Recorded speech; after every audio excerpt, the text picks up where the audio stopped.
यात्रियों की जय हो।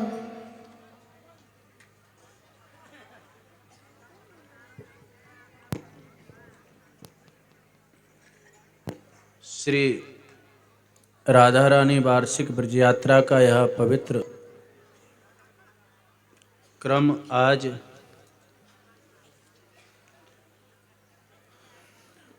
यह इस यात्रा का बड़ा सुंदर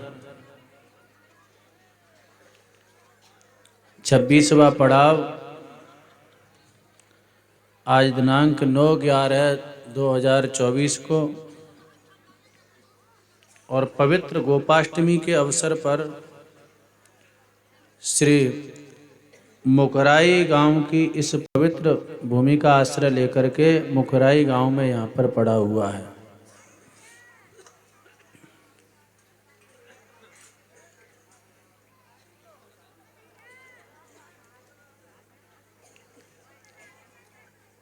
यह धाम के अनुष्ठान का जो सुंदर उत्सव है, आज इसका 26वां दिन पूर्णता की ओर है और अब धीरे धीरे यह पवित्र जो है, यह उत्सव, यह यज्ञ, यह अनुष्ठान अपने विराम की ओर और पूर्णता की ओर धीरे धीरे पूर्णता को प्राप्त हो रहा है।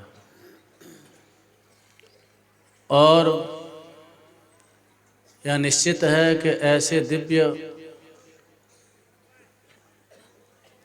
नाममय धाममय ऐसे यह दिव्य अनुष्ठान निरंतर जहाँ नाम का गान हो रहा है, 24 घंटे जहाँ हरि नाम का आश्रय प्राप्त है, रज का आश्रय प्राप्त है। आयात यामाह तस्यासन श्री मनु महाराज की जो आराधना का स्वरूप प्रकट किया है श्रीमद् भागवत में कि उन्होंने आयात याम साधन किया था। आयात याम साधन का तात्पर्य है कि एक भी क्षण बिना साधन के न जाए और श्वास श्वास पर नाम जप वृथा श्वास मत खोए। संतों ने भी आयात याम साधन की बड़ी महिमा गाई है। पूरी ऊर्जा के साथ और पूरी जागृति के साथ किसी भी कार्य को संपन्न किया जाता है तो वो कार्य शीघ्र सफलता को प्रदान करने वाला होता है। तीव्र संवेगानाम आसन्नः, ऐसा महर्षि पतंजलि जी ने भी अपने योग दर्शन में कहा है कि तीव्र संवेगानाम आसन्नः, साधन के प्रति जो तीव्रता है तो जैसी गति होगी, गति के अनुसार ही गंतव्य की लक्ष्य की प्राप्ति का निर्धारण किया जाता है। तो साधन कितना आवेशात्मक है और कितनी एकाग्रता से संपादित किया गया है, इस बात पर निर्भर करता है। तो ये श्री राधा रानी ब्रज यात्रा का जो स्वरूप है, चारों तरफ से इतना पुष्ट स्वरूप है साधन की दृष्टि से कि इसमें यदि घोर से घोर कदाचित कोई प्रमादी भी होगा, कोई प्रमादी भी कदाचित आ जाए और जिसका साधन के साथ में कोई संबंध नहीं है और वह भी अन्य किसी व्याज से यदि इस राधा रानी ब्रज यात्रा में आता है और 40 दिन तो क्या, मध्य में 2, 4, 10, 5 दिन भी इस राधा रानी ब्रज यात्रा का यदि संयोग सुलभ होता है तो यहाँ की ऊर्जा इतनी जागृत है और यहाँ का साधन का स्वरूप इतना जागृत है कि उस ऊर्जा से अछूता वह व्यक्ति भी नहीं रह सकता है और कदाचित वह प्रमादी भी है तो भी किसी भी ब्याज से आया है यहाँ और राधा रानी ब्रज यात्रा से संबंध उसका हुआ है तो ये यात्रा इतनी ऊर्जात्मक है कि निश्चित ही उसके अंतःकरण में भी धाम के प्रति अनुराग को जागृत कर सकती है। नाम के प्रति अनुराग को जागृत कर सकती है, क्योंकि ऐसी ऊर्जा व्याप्त हो रही है और संपूर्ण वातावरण में वह ऊर्जा व्याप्त हो रही है। जैसे 2-4 चम्मच घी है और उस घी को कोई पाता है तो वह एकाकी बस एक व्यक्ति के उपयोग में ही वह आया, और उस घी का जब हवन करता है, यज्ञ में आहुति देता है, तो वही थोड़ा सा घी और उस हवन की आहुति के माध्यम से संपूर्ण वातावरण में व्याप्त होकर के और संपूर्ण वातावरण का शोधन करने वाला सिद्ध होता है।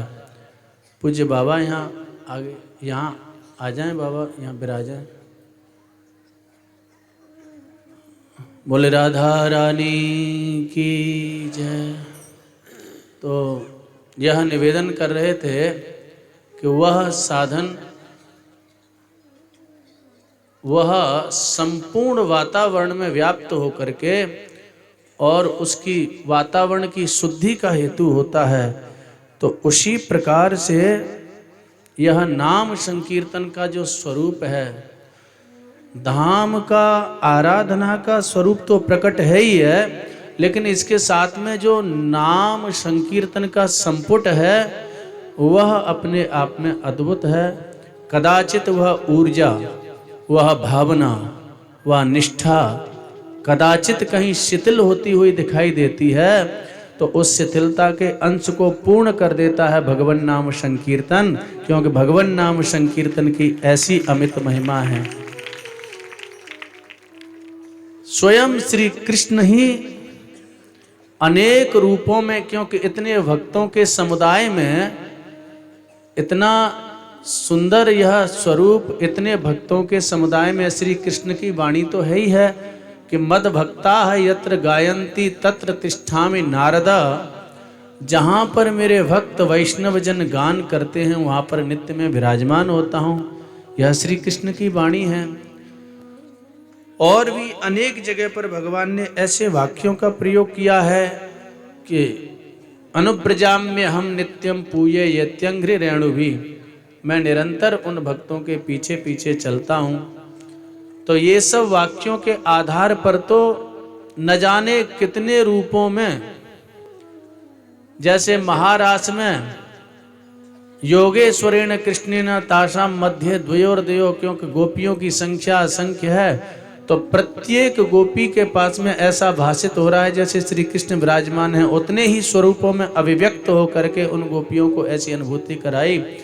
तो उसी प्रकार से इतने निष्काम, इतने निष्किंचन, इतने निष्प्रिय और नाम प्रेमी, धाम प्रेमी, तपस्वी, आराधक भक्तों का जब इतना बड़ा समुदाय चल रहा है, तो हमको तो लगता है कि एक रूप में नहीं, अनेकों रूपों में श्री कृष्ण यहाँ इस यात्रा में विराजमान होकर के और उन भक्तों को कृतार्थ करते होंगे।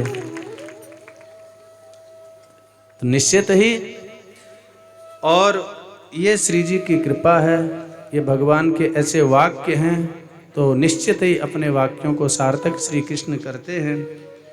और वह अब यह यात्रा शनैः शनैः उत्तरार्ध की ओर है और पूर्णता की ओर है। और श्री जी की कृपा से बड़ा मंगलमय स्वरूप इस यात्रा का रहा है। और इतना सुंदर सभी यात्री बड़े प्रेम से, और ऐसा लगा ही नहीं कि अलग अलग स्थानों से अलग अलग भाव और भाषा के लोग आए हुए हैं। जब एक साथ सभी प्रसाद पा रहे हैं, एक साथ सभी नाम संकीर्तन कर रहे हैं, एक साथ सभी चल रहे हैं, एक दूसरे के सुख दुख में भी सहभागी, कदाचित किसी को कोई परेशानी है तो दूसरा यात्री तुरंत सहयोग के लिए तत्पर है। तो ऐसा बिल्कुल लगता ही नहीं कि भिन्न भिन्न भाषा के लोग हैं अथवा भिन्न भिन्न क्षेत्रों के लोग हैं।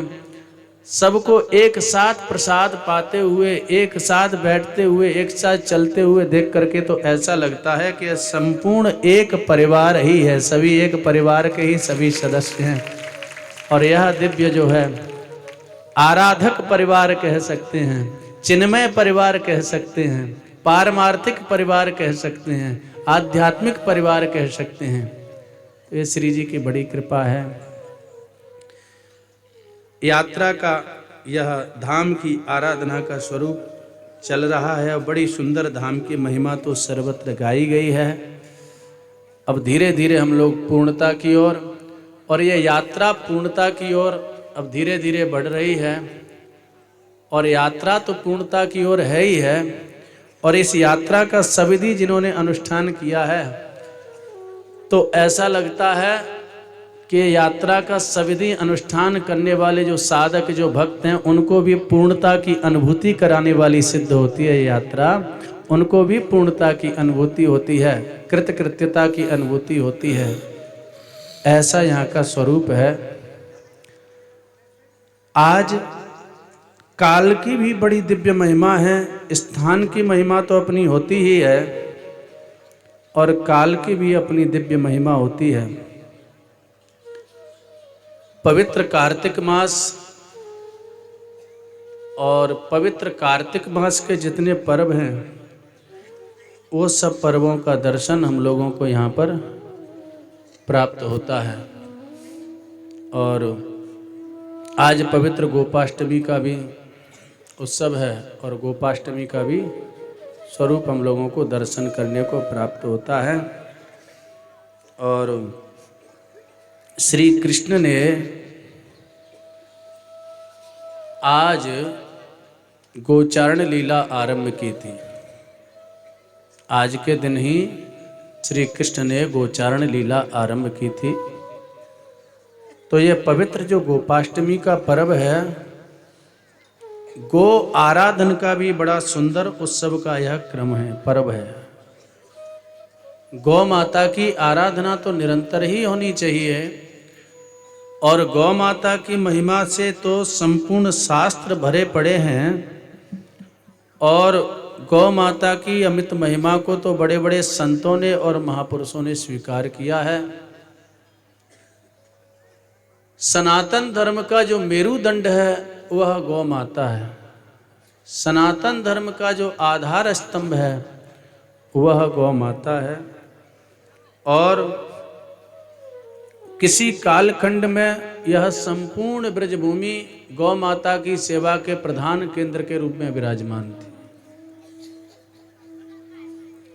गौ माता का जैसा विशाल जो सेवा का केंद्र, ऐसा संपूर्ण विश्व में कहीं नहीं था। इस समूची ब्रजभूमि गौ माता के केंद्र के रूप में विराजमान थी, और गौ माता के केंद्र के रूप में स्थापित थी।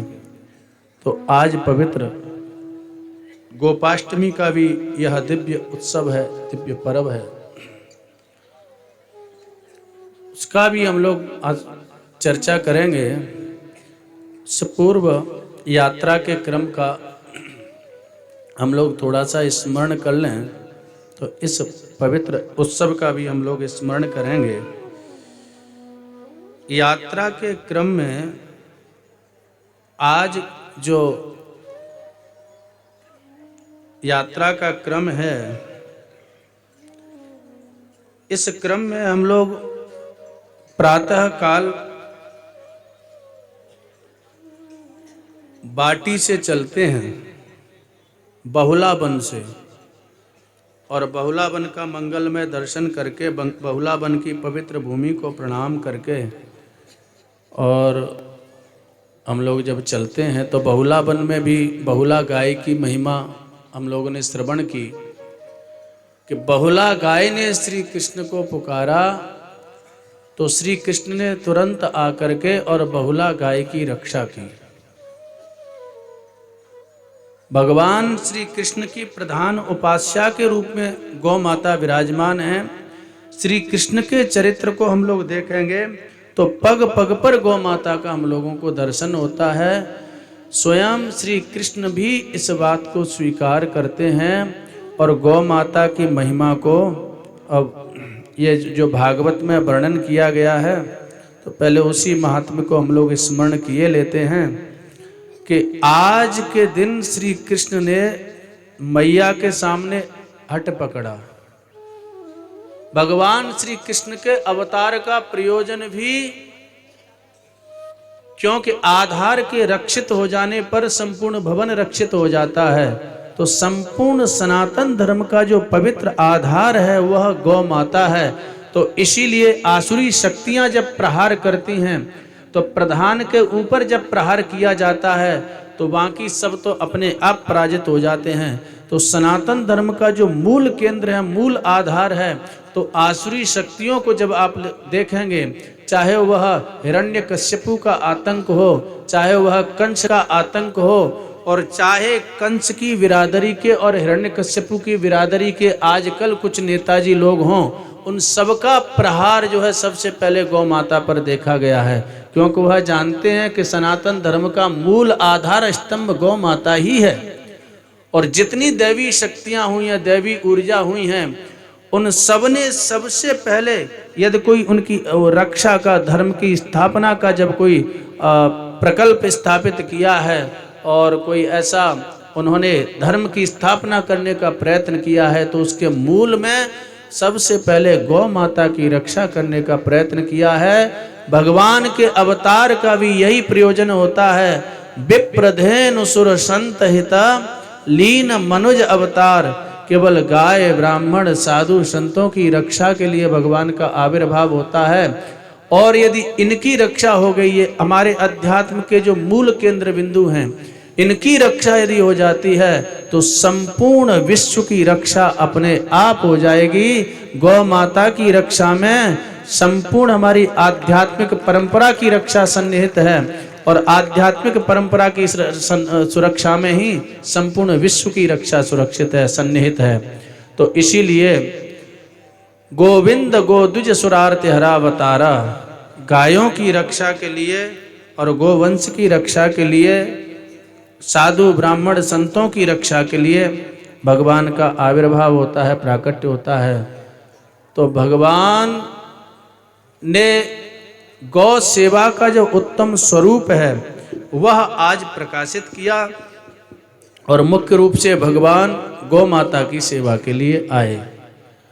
तो सारी दुनिया भगवान की उपासना करती है, राम कृष्ण की महिमा का गान करती है, और भगवान राम कृष्ण भी जिस गौ माता की उपासना करते हैं, गौ माता की सेवा करते हैं, तो गौ माता तो परम उपास्या हुई ना, हमारे उपास्य की भी उपास्या, हमारे पूज्य की भी पूज्या।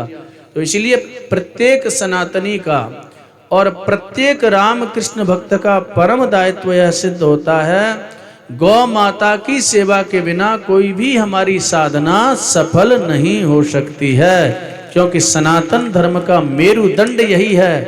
कर्म कांड का आप आश्रय लेते हैं तो कर्म कांड में जब ब्राह्मण देवता मंत्र पाठ कराते हैं और जब पूजन कराते हैं, तो पूजन में प्रथम जब संकल्प कराते हैं तो संकल्प में कुछ द्रव्य दक्षिणा धारण कराते हैं। तो वहाँ ऐसा लगता है कि ब्राह्मण देवता लगे कछु लोभी हैं, सबसे पहले द्रव्य दक्षिणा से ही आरंभ कराया गया है। वस्तुतः वह लोभ की दृष्टि से नहीं रखा जाता है, अपितु लिखा है गो निष्क्रिय द्रव्य रूपेण, क्योंकि विधान है जब तक आप गौ सेवा गाय के लिए कुछ नहीं निकालेंगे और जब तक गोदान आदि नहीं करेंगे, तो कर्म कांड की एक पद्धति है कि कर्म कांड का वह उसमें प्रवेश ही नहीं होगा। तो इसलिए अब चूंकि अब इतनी गाय की राशि तो कौन दे सकता है, तो एक निमित्त रूप में ब्राह्मण देवता संकल्प में वह राशि रखवाते हैं, जो कुछ भी जिसकी भावना जागृत होती है।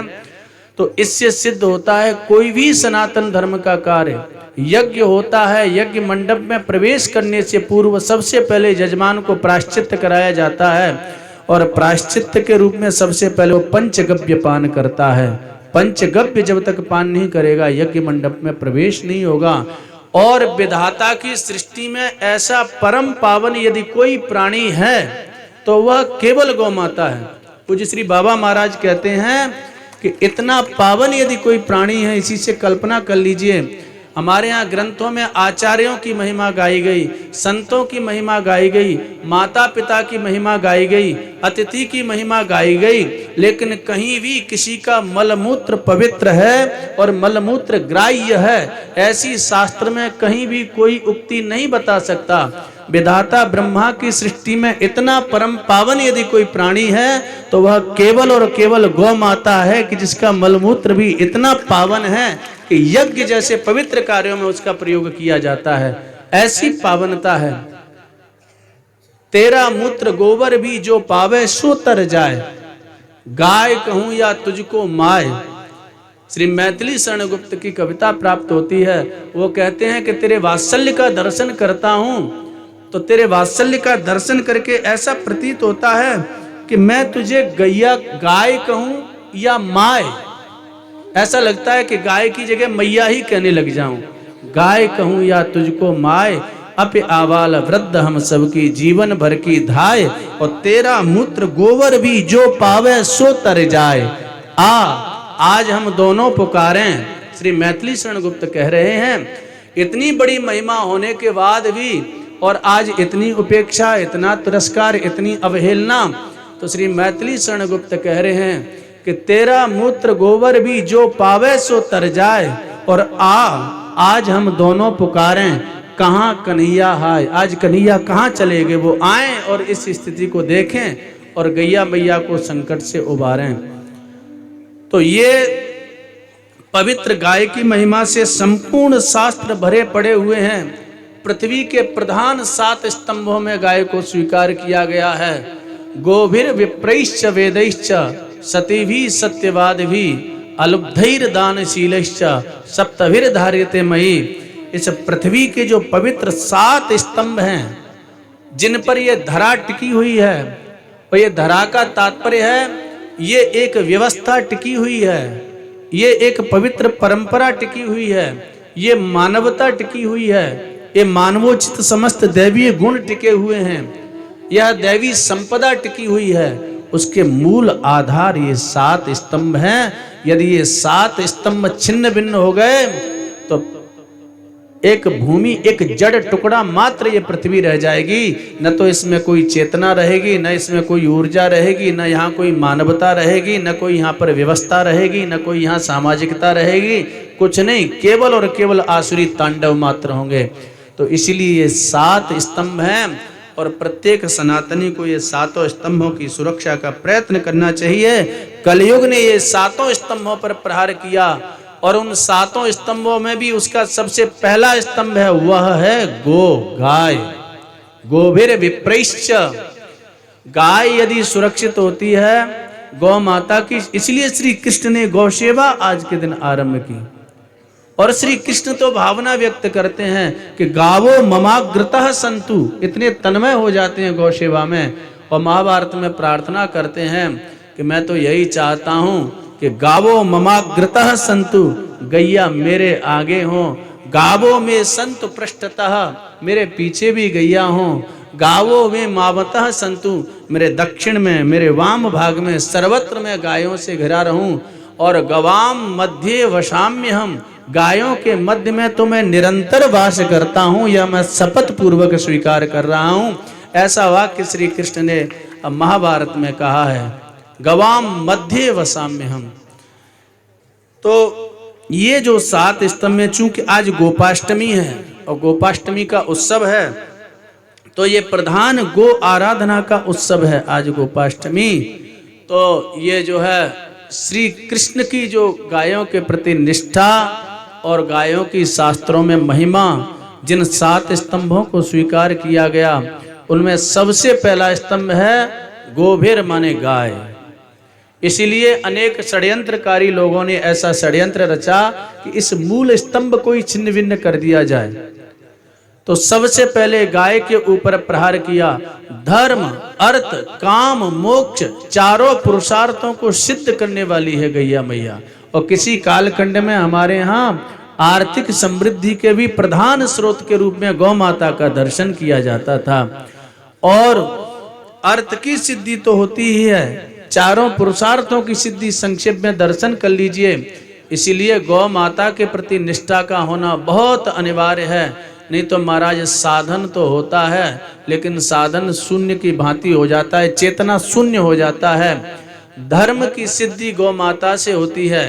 कोई भी हमारा धार्मिक कृत्य बिना गौ माता के संभव नहीं है। अब जो मन बहलाने के लिए कर लीजिए, आप हवन कीजिएगा। गोघृत जब तक नहीं है शुद्धि पूर्वक हवन हो ही नहीं सकता, और विधि का अतिक्रमण करके कोई भी आप अनुष्ठान करेंगे तो यो शास्त्र विधिम उत्सृज्य वर्तते कामकारतः न स सिद्धिम अवाप्नोति न फलं न च परांगतिम।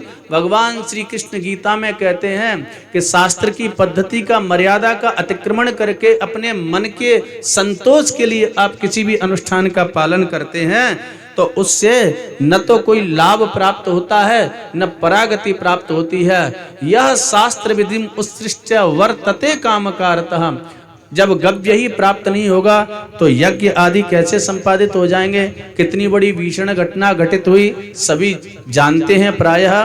प्रसाद के रूप में और गाय के घृत के बहाने से, गाय के घृत के स्थान पर कितना अवक्ष्य पदार्थ और प्रसाद में मिलाया गया। दक्षिण भारत में प्रसिद्ध मंदिर है, सब लोग इस बात को जानते हैं। तो कितना बड़ा धोखा और कितना बड़ा छल और कितना बड़ा एक ऐसा षड्यंत्र जो सनातनी हैं, जो गौ माता के भक्त हैं, रामकृष्ण की परंपरा में जो भक्त हैं, जो सनातनी हैं, उनके साथ में ये षड्यंत्रकारियों ने कितना बड़ा धोखा किया, कितना बड़ा छलावा किया, कितना बड़ा षड्यंत्र किया।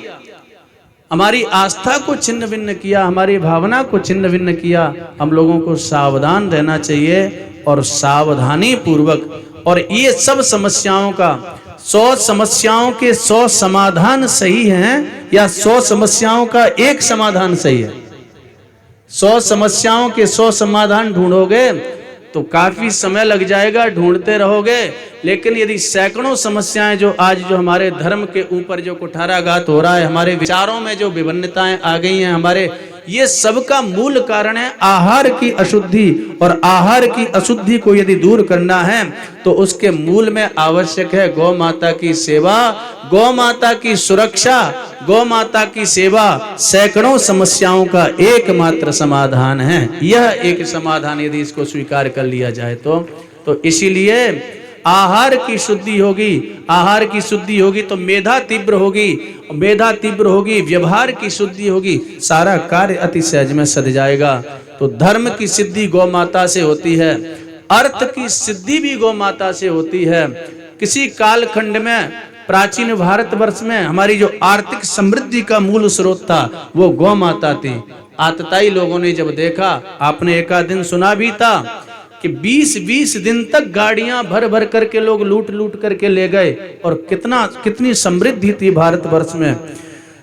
तो भारतवर्ष के गौरवशाली इतिहास में जो आर्थिक समृद्धि का मूल स्रोत था वह भी गौ माता थी, और उसको भी उस षड्यंत्र के तहत उसको छिन्न भिन्न करने का प्रयत्न किया गया, और जिससे आर्थिक दरिद्रता पनपने लग जाए और लोग आर्थिक गुलामी से युक्त हो जाएं, तो उसको भी छिन्न भिन्न किया गया। काम की सिद्धि भी गौ माता से होती है, काम की सिद्धि इसका उदाहरण है। अनेक संतों की अनुभूतियां हैं। महाराज दिलीप की कथा है, वो आप लोगों ने सबने सुनी ही है। पुत्र की कामना से और गौ माता की सेवा की थी, तो गौ माता की कृपा से उनकी कामना पूर्ण होती है और रघु जैसा प्रतापी पुत्र महाराज दिलीप को प्राप्त होता है। इससे सिद्ध होता है कि कामना की सिद्धि भी गौ माता की कृपा से होती है, मोक्ष की सिद्धि भी गौ माता की कृपा से होती है। उपनिषद में ऐसी अनेक कथाएं आती हैं। गुरु ने शिष्य को कहा 400 गाय थी, जाओ इन गायों को जंगल में ले जाओ। एक शिष्य गुरु के पास में जाता है शिक्षा लेने के लिए, और सत्यकाम जाबाल, गुरुदेव ने कहा, उपनिषद में कथा आती है कि 400 गैया हैं दुबली पतली, ले जाओ जंगल में, और जब 1000 की संख्या हो जाए तब लौटा करके ले आना, और उसके बाद हम शिक्षा देंगे। कोई और सा यदि कोई शिष्य होता तो सोचता लगता है गुरुजी ऐसे ही टाल रहे हैं, लेकिन बड़े निष्ठावान थे और वो जाते हैं जंगल में, और जब 1000 गाय हो जाती हैं, कितने वर्षों में 1000 गैया होती हैं, तो वो 1000 गायों को लेकर के आते हैं। मध्य में ही गौ माता की कृपा से जिस ब्रह्म ज्ञान की प्राप्ति के लिए बड़े बड़े महात्मा बड़ा तीव्र योग साधन आदि करते हैं अनंत जन्मों तक, और तब भी वह ब्रह्म ज्ञान उनको प्राप्त नहीं हो पाता है, वह ब्रह्म ज्ञान केवल गौ माता की सेवा के प्रताप से सत्यकाम जाबाल को हो गया। और जब सत्यकाम जावाल आए हैं गुरुदेव के पास में, तो गुरुदेव ने चेहरे की कांति को देखा है और चेहरे की कांति को देख करके गुरुदेव समझ गए और गुरुदेव ने कहा कि ब्रह्मविद इव भासि सौम्य। अरे बेटा, तेरे चेहरे की कांति को, तेरी ऊर्जा को, तेरे ओज को देख करके मैं कह सकता हूं तू ब्रह्मबोध संपन्न हो चुका है। ये ब्रह्म ज्ञान तुझे कहां से प्राप्त हुआ? वहां पर मंत्र आता है कि ब्रह्मविद इव भासि सौम्य अत केन अनुशशास। बेटा, तू बिल्कुल ऐसा मुझे भाषित हो रहा है कि तुझको ब्रह्मबोध हो चुका है। किसके अनुशासन में रह करके तूने यह ब्रह्म ज्ञान प्राप्त किया था? तब सत्यकाम जावाल ने हाथ जोड़ करके कहा, गुरुदेव आपकी आज्ञा से जो पवित्र ये गैया मैया की जो सेवा करने का अवसर प्राप्त हुआ, गौ माता की सेवा के प्रताप से ही यह दिव्य बोध मुझे प्राप्त हुआ है। तो मोक्ष की प्राप्ति भी गौ माता की कृपा से संभव है। चतुर्विध पुरुषार्थों की सिद्धि गौ माता की कृपा से संभव है। दुर्भाग्य है कि आज इतना दिव्य जो गौ माता की अनंत महिमा व्यावहारिक धरातल पर भी सिद्ध है, वैचारिक धरातल पर भी सिद्ध है, आध्यात्मिक धरातल पर भी सिद्ध है, दार्शनिक धरातल पर भी सिद्ध है, वैज्ञानिक धरातल पर भी सिद्ध है, लेकिन उसके बाद भी गौ माता का जो तिरस्कार और गौ माता की जो अवहेलना और गौ माता की जो उपेक्षा है, ये निश्चित ही एक बहुत बड़े दुर्भाग्य का विषय है और ऐसा नहीं होना चाहिए। और इसके लिए प्रत्येक सनातन मतावलंबी को जागृत होना चाहिए और पूर्ण प्रयत्न करना चाहिए। और हमने निवेदन किया कि गिरिराज जी तो ये पूज्य संत महापुरुष ही उठाएंगे, पूज्य बाबा महाराज जैसे लोकोत्तर महापुरुष ही गिरिराज जी उठाएंगे, और गिरिराज जी उठाया है। इसीलिए तो माताजी गौशाला जैसा ऐसा स्वस्थ गौ माता की सेवा का केंद्र स्थापित हुआ है। तो पूज्य बाबा महाराज जैसे महापुरुष ही गिरिराज जी उठाएंगे। लेकिन भैया, लठिया लगाए में हमें कसर ना छोड़नी चाहिए। कम से कम लठिया तो हम लोगों को लगाए लेनी चाहिए और लगाना ही चाहिए। बड़े बड़े हनुमान जी आदि की भांति यदि विशाल पर्वतों को लाकर के आप सेतु में सहयोग नहीं कर सकते हैं, तो कम से कम गिलहरी वाला प्रयत्न तो हम लोग भी कर सकते हैं और उस प्रयत्न से दूर नहीं होना चाहिए। तो इसीलिए गौ माता की पवित्र यह अनुष्ठान का आज का यह दिवस है और स्वयं श्री कृष्ण गौ माता की सेवा के लिए तत्पर रहते हैं। आज के दिन श्री कृष्ण हट पकड़ जाते हैं और कहते हैं, मैयारी मैं गाय चरावन जई हो, तू कहा महारे नंद बाबा सो, और बड़ो भयो न डरई हो, और श्री दामाद आदि ले सखा सब, और अरु हलधर संग लई हो, और परमानंद सखा संग खेलो, खेलत में सुख पई हो, मैया रे मैं गाय चरावन जई हूं।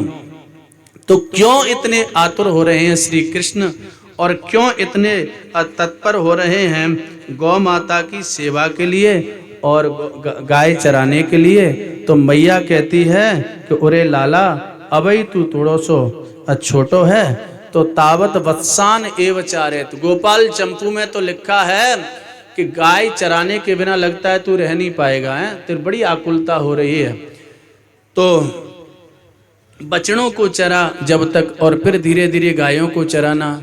तो श्री कृष्ण स्वयं गोचारण करते हैं और इतने प्रसन्न होते हैं जैसे कि क्या प्राप्त हो गया, क्योंकि सर्वाधिक प्रिय यदि श्री कृष्ण को कोई है तो वह है गौ माता। इसलिए प्रत्येक राम कृष्ण भक्त का दायित्व है कि वह गौ माता की सेवा से युक्त हो, उसके जीवन में गौ माता की सेवा का भी स्थान होना चाहिए। स्वयं श्री कृष्ण गौ माता की सेवा करते हैं। सारी दुनिया राम कृष्ण का नाम जपती है और श्री कृष्ण गौ माता का नाम जपते हैं। बड़ी सुंदर एक जो है रास बिहारी लाल जी, एक सुंदर जो रासलीला में ठाकुर जी का स्वरूप प्राप्त होता है ना, तो बड़ी सुंदर एक मीठी रचना गाते हैं। उसमें श्री रास बिहारी लाल जी कहते हैं, गैया लगे मोहि प्यारी।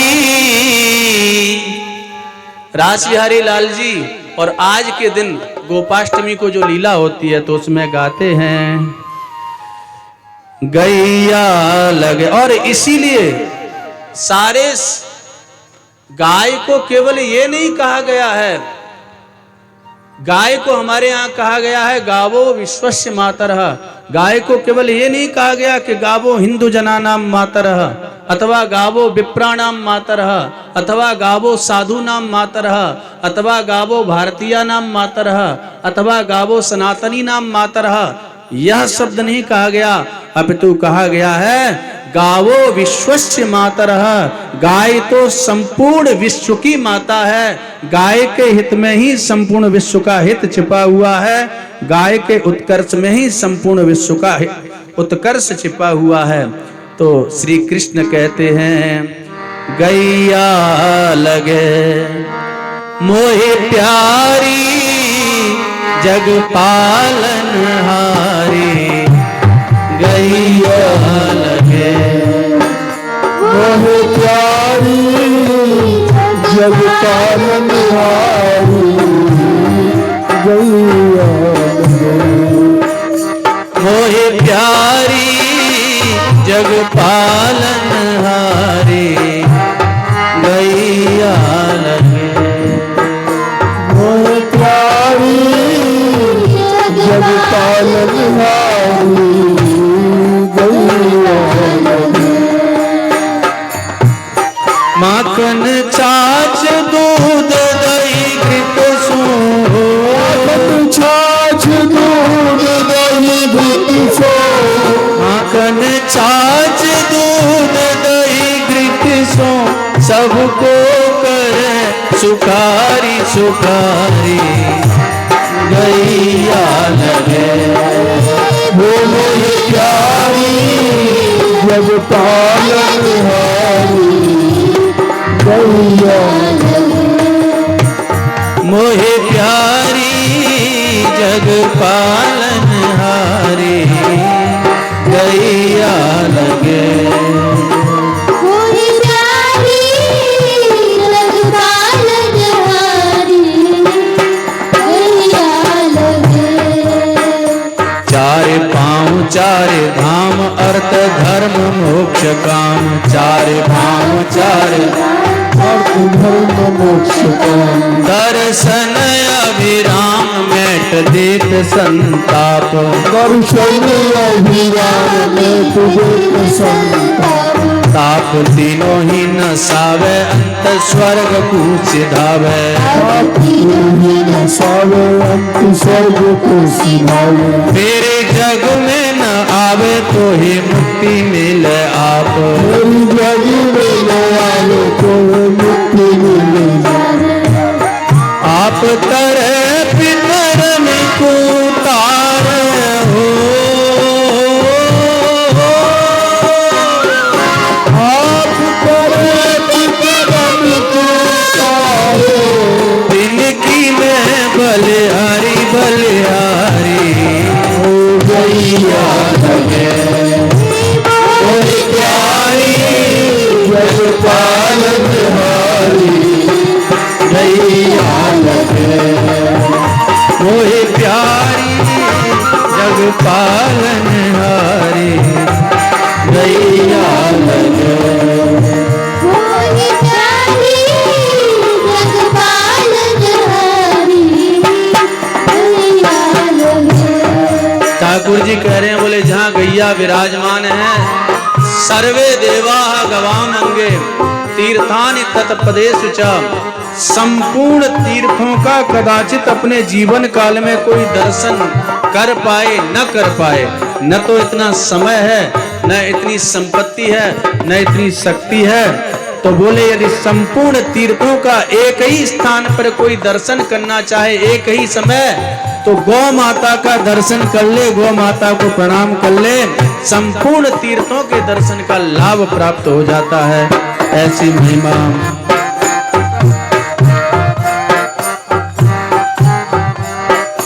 गैया भोरी अति दीन रहे सबके अधीन। गैया भोरी अति दीन रहे सबके अधीन। जामे बसे लोक तीन देव नाग गंधर्व हमें बसे लोक तीन देव नाग गंधर्व जाके घर होए गाय बाके भाग तू सराय जाके घर होए गाय बाके भाग तू सराय ताके घर चलो आवे सब कीर्तन को पर्व के घर चले आवे सब कीर्तन को पर्व अष्ट सिद्धि नव निधिता नित ही हो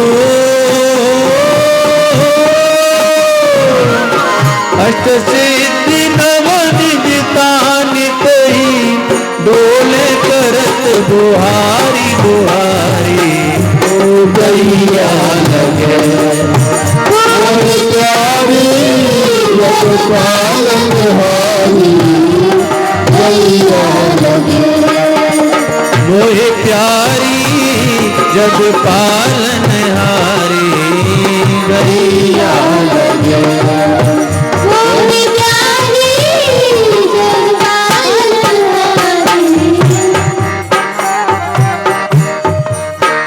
ब्रज माही भोरी कारी श्यामा अरु गौरी गौरी ब्रज माही भोरी ये श्री कृष्ण की गायों के नाम हैं और श्री कृष्ण कह रहे हैं बोले मैं केवल प्रवचन नहीं करता अपितु स्वयं गौ सेवा करके मैं दिखाता हूँ और इतना ही नहीं सारी दुनिया मेरा नाम जप करती है और मैं भी किसी का नाम जप करता हूँ। बोले आप किसका नाम जप करते हैं? तो यहाँ पर वर्णन किया गया है ब्रज माही भोरी कारी श्यामा और गौरी गौरी ब्रज माही और धूमर किशोरी मेरे गैया ने को नाम मोरे भगवान किशोरी मेरी गैया ने को नाम जप उनकी ही माला जाते गोविंद गोपाला जपूने की माला या तू गोविंद गोपाला धन्य धन्य ब्रज वाला मेरो धन्य ब्रज धाम धन्य धन्य ब्रज वाला मेरे धन्य ब्रज धाम जहाँ हो नित्य गौ की सेवा हो जहाँ हो नित्य गौ की सेवा तहाँ बसे गिरधारी गिरधारी ओ गैया लगे ओ प्यारी जग पालन हारी गैया लगे मोहे प्यारी जग पालन हारी गैया लगे मोहे प्यारी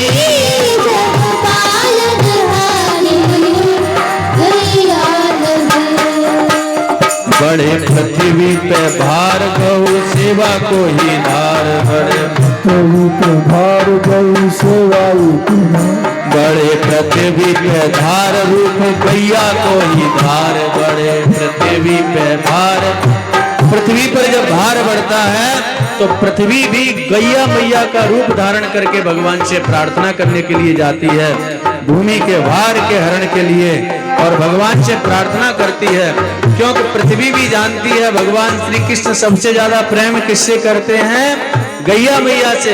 यदि गैया का रूप धारण करके जाऊंगी तो अति शीघ्र मेरी बात सुनेंगे श्री कृष्ण, इसलिए गाय का रूप धारण करके जाती है।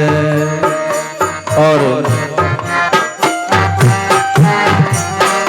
बड़े पृथ्वी पे भार रूप गैया को ही धार भार रूप गैया भार करे जाए के पुकार तब लेऊं अवतार जाए के पुकार तब अवतार कहूँ राम बन जाऊं नंद नंदन कहाऊं कहूँ राम बन जाऊं नंद नंदन गाय बन में चराऊं दऊं दुष्ट निसंहार गाय बन में चराऊं करूं दुष्ट न संहार गाय बन में चराऊं दऊं दुष्ट निसंहार गाय बन में चराऊं दऊं दुष्ट न संहार करो प्रेम से सब गौ सेवा हो करो प्रेम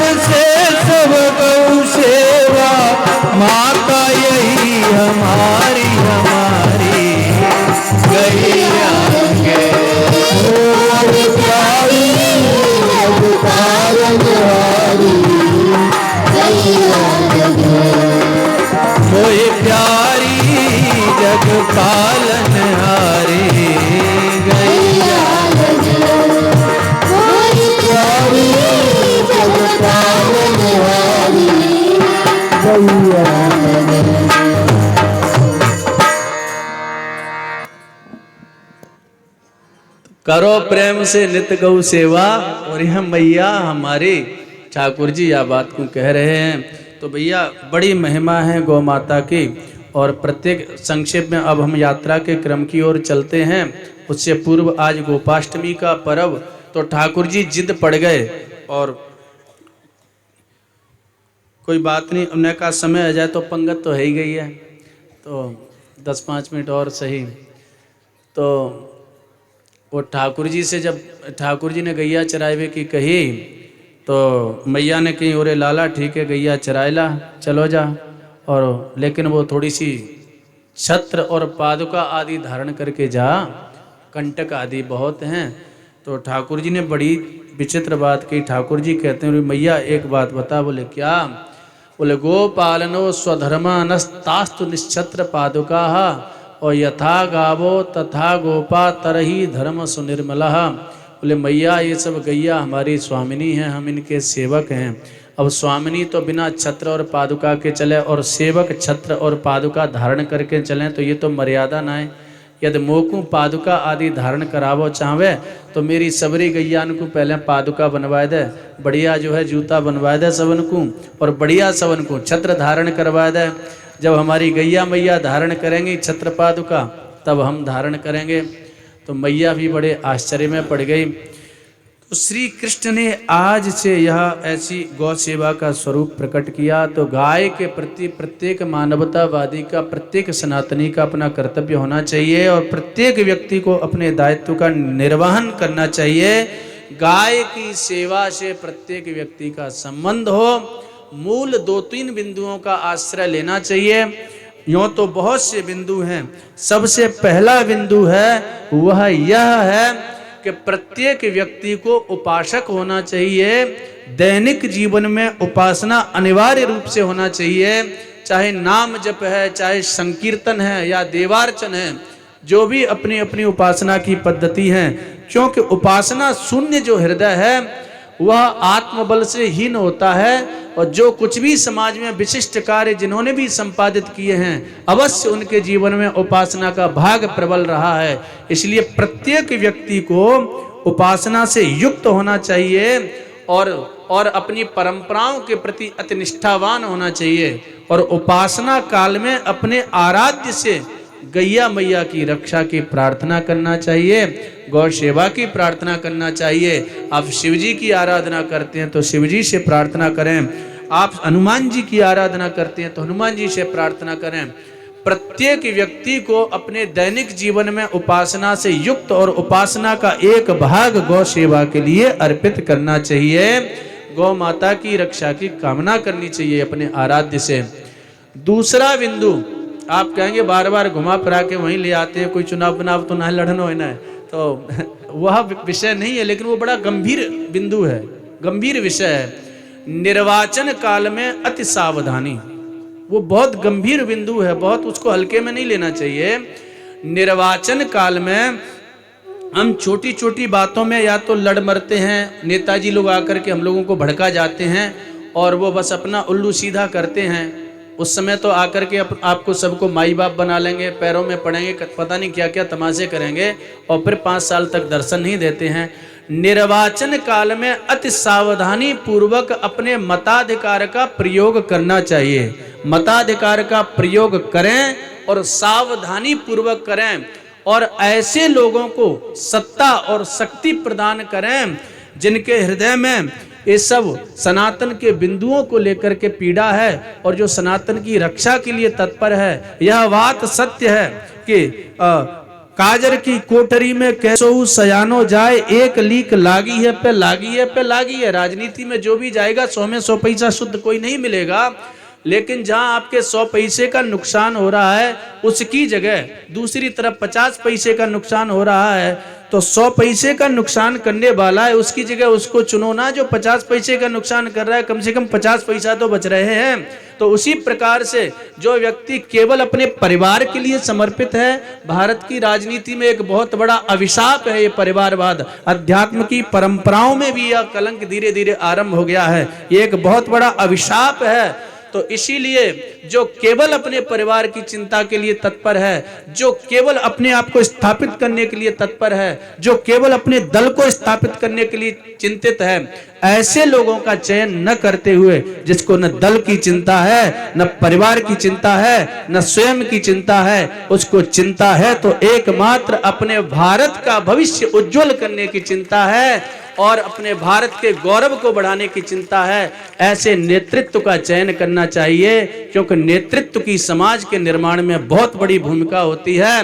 तो जो कम से कम राष्ट्र की बात करते हैं, सनातन की बात करते हैं, और जो महात्मा कह रहे थे कि वास्तव में हृदय से जो देवालयों में जाकर के देवाराधन करते हैं और जो जनेऊ भीतर पहनते हैं, ऐसा नहीं कि बाहर लटका के आ जाएं आपको बहकाए बेकूं, वास्तव में जो ऐसे सनातनी पुरुष हैं उनका चयन करना चाहिए। तो ये दूसरा बिंदु है। और तीसरा बिंदु यह है कि अपनी आय से प्रत्येक व्यक्ति को एक अंश गौ माता की सेवा के लिए अवश्य निकालना चाहिए। पूज्य श्री बाबा महाराज तो कहते हैं कि एक झोंपड़ी से लेकर के और एक बहुत बड़े समृद्ध व्यक्ति तक प्रति व्यक्ति यदि 1 रुपया भी प्रतिदिन निकालता है और उस 1 रुपया को भी पवित्र गौ सेवा में अर्पित करता है तो कितनी बड़ी सेवा का स्वरूप सहज में सद जाता है और संपूर्ण भारतवर्ष की गायों की सहज में रक्षा हो जाती है। तो इसलिए प्रत्येक व्यक्ति को अपनी आय से एक अंश अवश्य गौ माता की सेवा के लिए निकालना चाहिए और उसको प्रामाणिक स्थानों पर अर्पित करना चाहिए। प्रामाणिक रूप से जहाँ गौ सेवा का स्वरूप प्रकट है वहां पर उस अपने राशि को अर्पित करना चाहिए। जिनके पास में स्थान है वह गौ सेवा को अवश्य अपने यहाँ एक आध गैया मैया रखनी चाहिए, सेवा करनी चाहिए। स्थान नहीं है तो जहाँ पर गौ सेवा हो रही है, जिन गौशालाओं में गौ सेवा हो रही है, वहाँ कोई एक गाय ऐसी भावना रखनी चाहिए कि हमारी ओर से एक गाय, तो गोदान आदि करना चाहिए, गायों की सेवा करनी चाहिए और उन गौशाला आदि के माध्यम से सेवा से जुड़ना चाहिए। तो गौ माता की सेवा के साथ में प्रत्येक व्यक्ति का संबंध हो, ये मूलभूत कुछ बिंदुओं का चिंतन करना चाहिए। तो निश्चित ही श्री जी की कृपा से ये एक बहुत बड़ा कलंक जो भारत की धरती पर पनप रहा है, निश्चित ही भारत की भूमि इस कलंक से अतिशीघ्र मुक्त हो जाएगी और पुनः अपने अतीत के उस गौरव को प्राप्त करने में समर्थ हो जाएगी गौ माता की कृपा से। इसीलिए इस पुण्य प्रयत्न को करना चाहिए और अवश्य इसको स्वीकार करना चाहिए। और ऐसे अनेक महापुरुषों के द्वारा गौ माता की पवित्र सेवा के झंडे उठाए गए हैं। परम पूज्य श्री बाबा महाराज तो उसमें वो तो कहना ही क्या, पूज्य श्री बाबा महाराज की महिमा को बरसाना में माताजी गौशाला का आप लोगों ने दर्शन किया। इसी प्रकार से यहाँ पर चूंकि हम लोग अब गिरिराज जी में आए हैं ना, तो यहाँ चंद्र सरोवर पर बड़ी सुंदर गौशाला का स्वरूप प्रकट है और बड़े दिव्य महापुरुष यहाँ पर विराजमान, जिनकी पवित्र संकल्प से ये गौशाला का स्वरूप प्रकट हुआ है। बड़े सिद्ध कोटि के महापुरुष और परम गौ से भी पूज्य बाबा श्री ठाकुरदास जी महाराज बड़े सिद्ध संत हुए हैं और गौ सेवा के प्रति उनकी बड़ी निष्ठा का स्वरूप था। तो उनके ही पवित्र संकल्प से चंद्र सरोवर पर बड़ी सुंदर गौशाला का स्वरूप प्रकट हुआ है, बड़ी सुंदर गौशाला स्थापित है। और इस समय परम पूज्य प्रातः स्मरणीय अनंत श्री संपन्न पूज्य श्री मलूक पीठ वाले महाराज के द्वारा उस गौशाला का संचालन किया जा रहा है। पूज्य महाराज जी के द्वारा भी संपूर्ण भारतवर्ष में गौ सेवा के लिए शंखनाद किया जा रहा है और ऐसी सुंदर गौ सेवा के लिए एक जागृति पैदा की जा रही है, वह भी अपने आप में अद्भुत हैं और पूज्य महाराज जी गौ सेवा के लिए सर्वथा समर्पित हैं। तो चंद्र सरोवर की गौशाला कल हम लोगों को वहाँ मध्य में पड़ेगी मार्ग में, तो उससे संबंधित आज गोपाष्टमी का पर्व है। किसी से याचना नहीं की जा रही है, केवल एक प्रेरणा दी जा रही है अति सहज में। जिसको अति सहज अनुभव हो तो वह व्यक्ति अभी सत्संग के बाद में, जिससे कि वह राशि चंद्र सरोवर की गौशाला में हम लोग भेज सकें, पूज्य बाबा विराजेंगे। तो जिसको अति सहज हो, और वैसे तो ठाकुर जी ने सामर्थ्य दिया तो अवश्य करना ही चाहिए। तो सहज रूप में किसी से कोई ऐसा आग्रह नहीं है, जिसको प्रेरणा मिले तो वह अवश्य चंद्र सरोवर की गौशाला के निमित्त और जो प्रेरणा दें ठाकुर जी वह अवश्य करना चाहिए। और वह आप लोग सत्संग के बाद में पूज्य बाबा विराजेंगे तो गौशाला के निमित्त, जैसे अभी तक आप जहाँ जहाँ गौशाला पड़ी हैं करते आए हैं, वैसे अवश्य करें।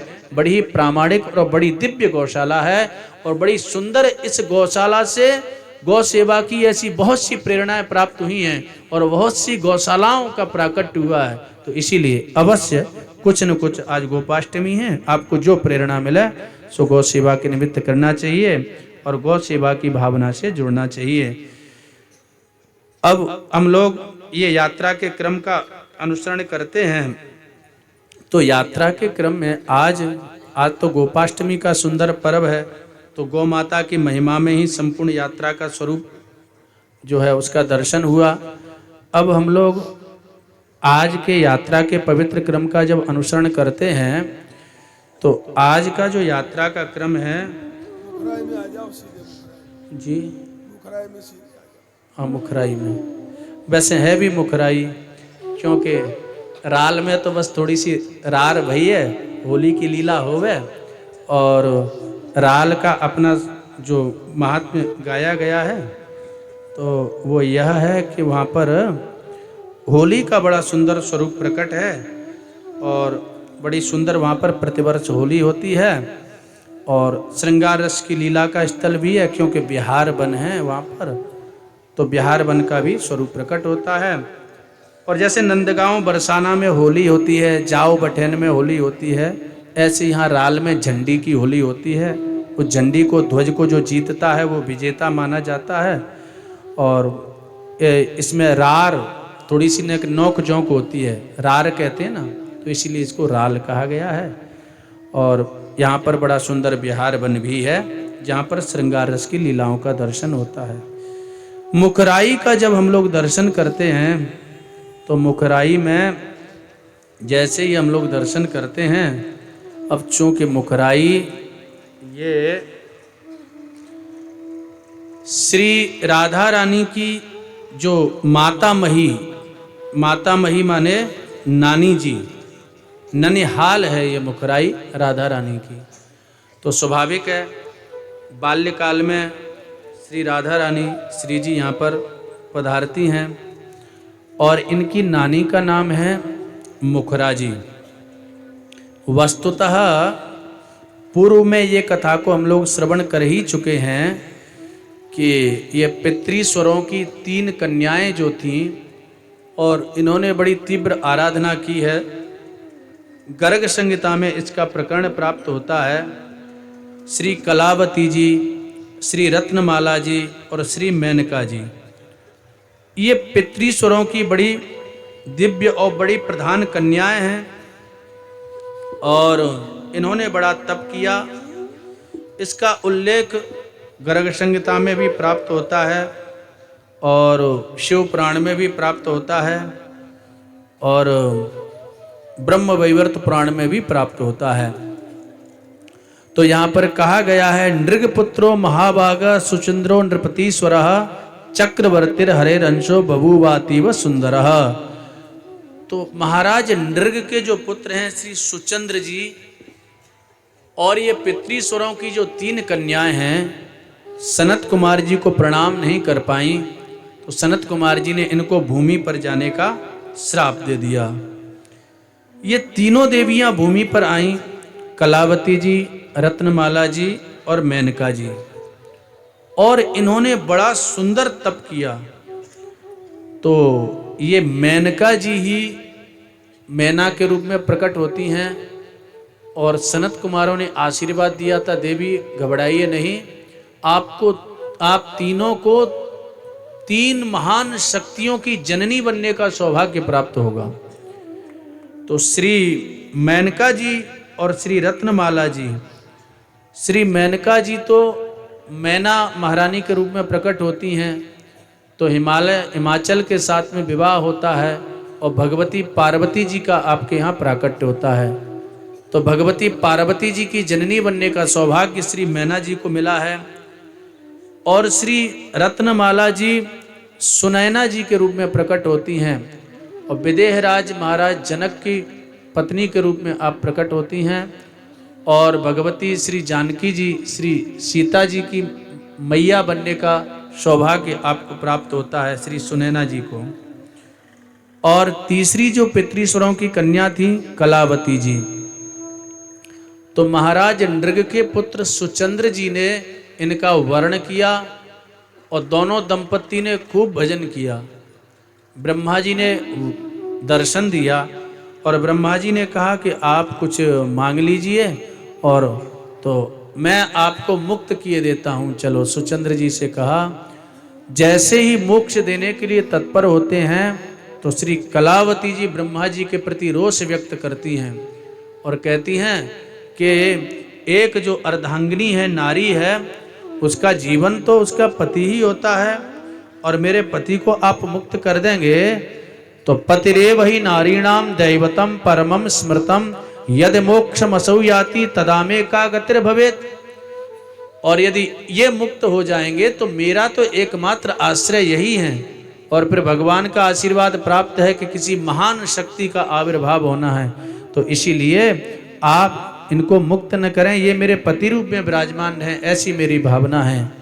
कलावती जी के तप को भली भांति ब्रह्मा जी जानते थे, तो उन्होंने मध्य का मार्ग निकाला।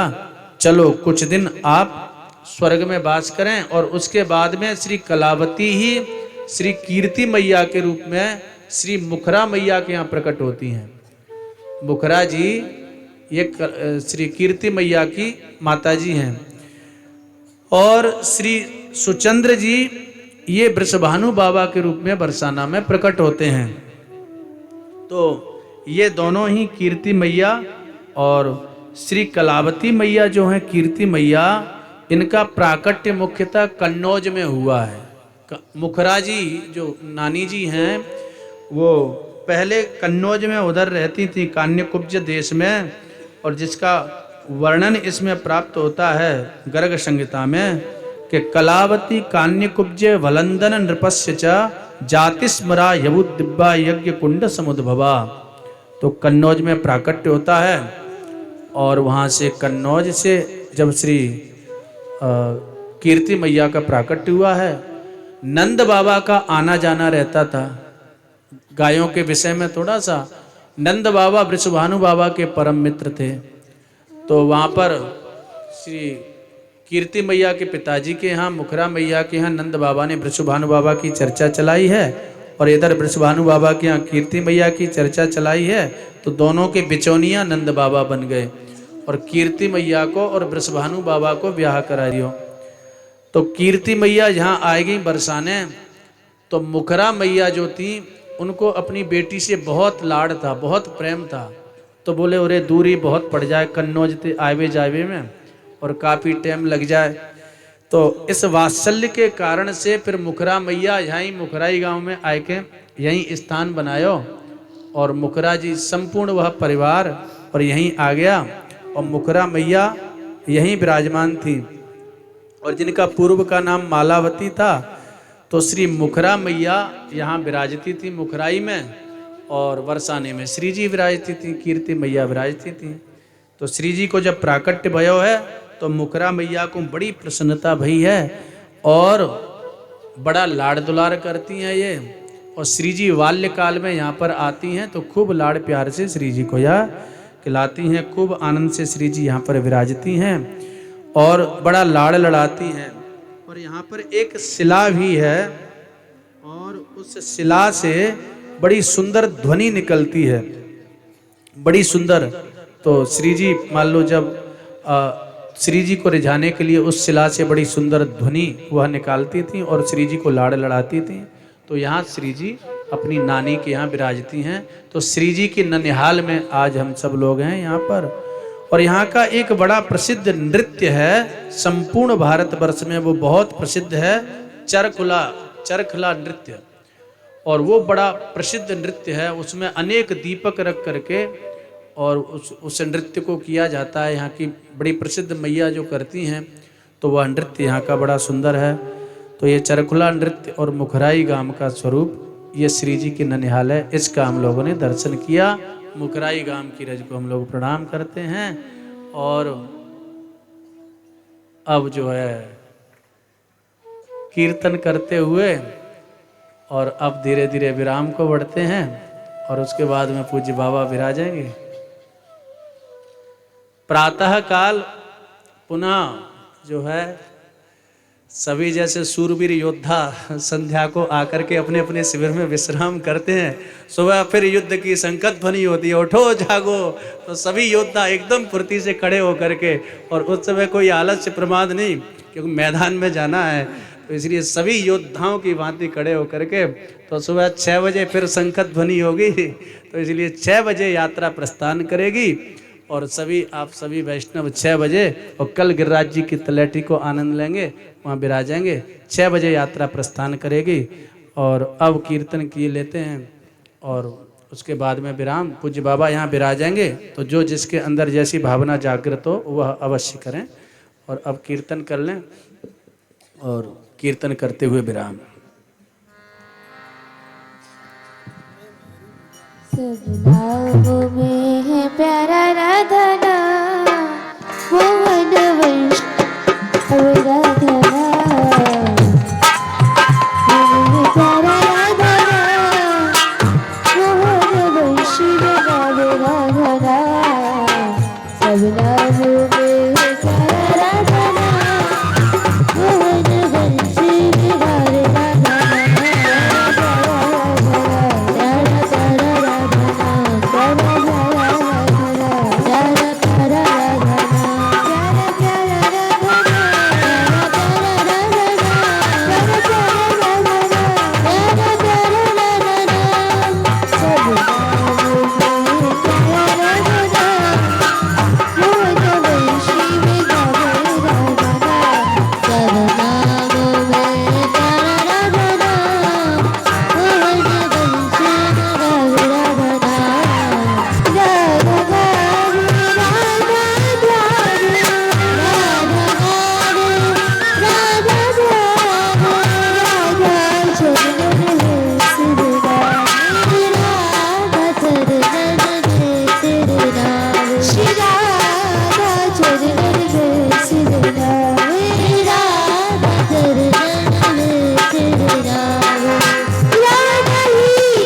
जय श्री राधे। जय श्री राधे।